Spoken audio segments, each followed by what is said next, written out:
Hey guys, this is Sean Merritt. I just wanted to make a quick video, just some things on my mind and that I've definitely been wanting to share with all of you. Now, I don't know how many of you actually really know much about me and my approach to health, but my ideas and my approach is very holistic, meaning very more so means very like whole part of the body and using it to its full effect.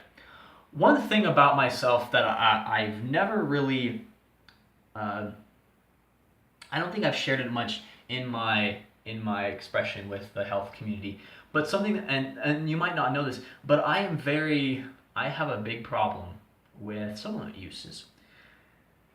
And obviously one reason has been that I've never really used supplements is because I've never really had the money to use them for the first place. And that's an honest point that I will give to you. And if you would love to argue with me about why um, why supplements are so great, go ahead. You know, I would love a discussion. Let's talk about it because I'm willing to learn. I'm open. I want to give you guys though the reason why I don't use supplements. The first one is because honestly, honestly, well, other than price, is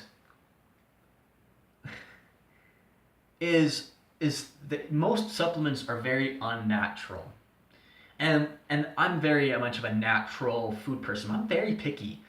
I'm very picky. I don't like eating GMO food. I like to eat organic. I don't like eating processed. I don't like eating boxed or canned food.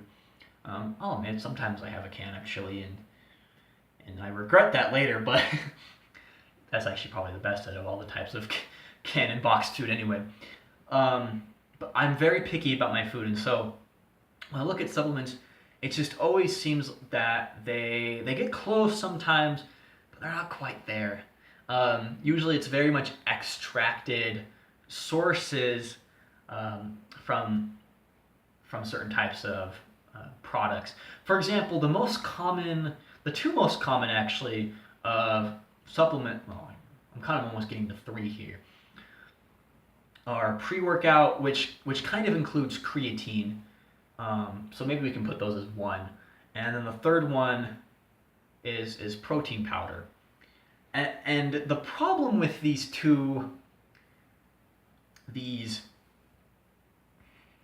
would you say, with these supplements is specifically with pre-workout is 90% of pre-workout is like a bunch of caffeine. At least when you get the cheap stuff. Now, I'll be honest, there's some really expensive pre-workout that is caffeine free and such. Uh, and and so there's that. And so and even so, usually those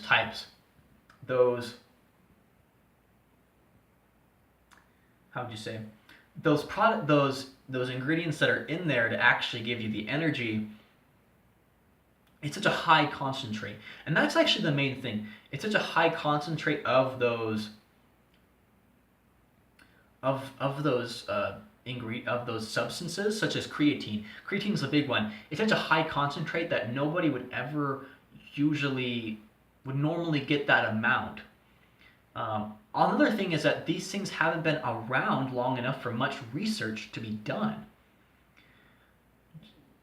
And if you think about steroids now, to compare supplements to steroids, it's kind of unfair because steroids have huge side effects to them as opposed to, and has been obviously studied, and whereas supplements, it's probably less noticeable, but still there.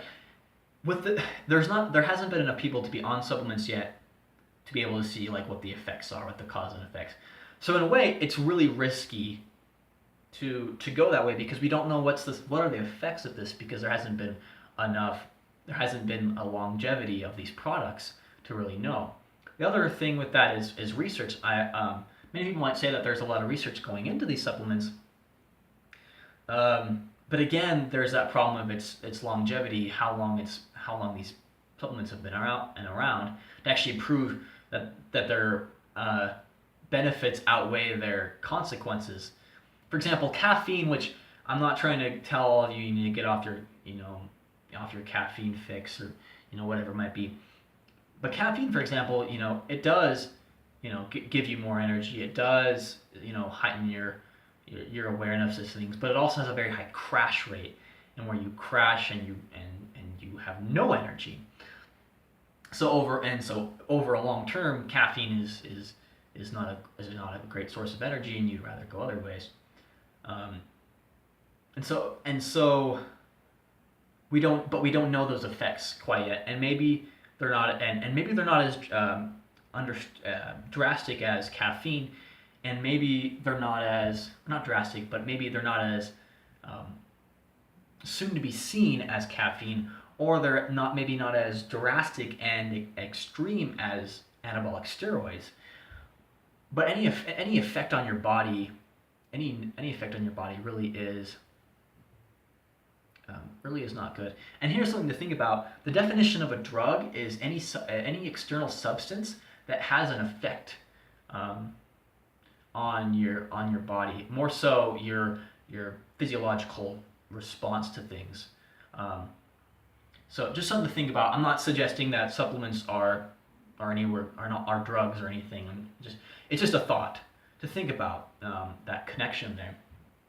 My other reason is going back to kind of connecting this research idea is, if you look how big the the industry of supplements is, and then going to that research. Well, yes, a lot of research has been done, but it's also being funded by those companies.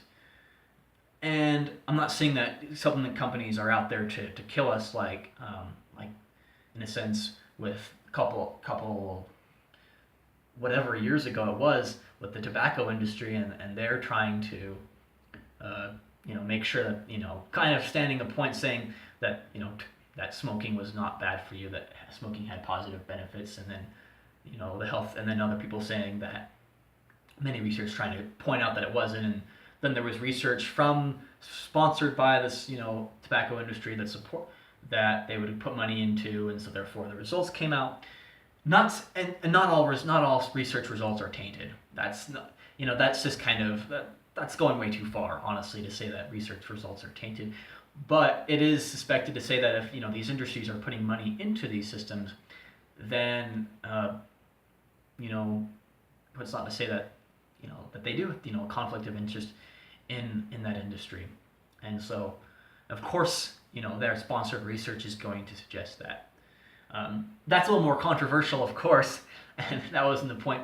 But the main thing that I want to say is that and the main reason really is this: and unnatural substances in your body is just overloading you with the possibility of problems, and of possible future problems, especially when we don't know much about these products, especially when we don't have much knowledge about these things. You know, um, you know, honestly, whey protein powder is probably the most harmless of all substances, and so of all supplements, and including like vitamins and such. Those are definitely the most harmless, honestly, in retrospect, and fish oils, anything else like that. Simply because it's just extractive. They're honestly the least, in my opinion, because they are actual things that your body actually needs. It requires to function. But the problem with those substances, again, is they're extracted. They're usually, again, processed, and most people don't buy quality of these products either. They usually buy something that's very cheap, and that's and that's honestly a big problem. If you can't afford the really good quality kind, then, and especially if you go to Walmart to buy some of these products, then you're probably getting the worst out of it all, which leads to a lot of health problems. So essentially, everything I'm saying here, yeah, there's not much. You could easily argue these points, and I welcome you guys to comment below. Tell me some of your thoughts about supplement uses, and maybe some supplements in companies that you use, and why you use them. Because, like I said, I'm open to ideas and suggestions, and I'd like to hear more. So I just want to thank you guys a lot for watching this video. Please comment below and whatever media source you're watching this on. And I hope to see you guys again next week. Thanks.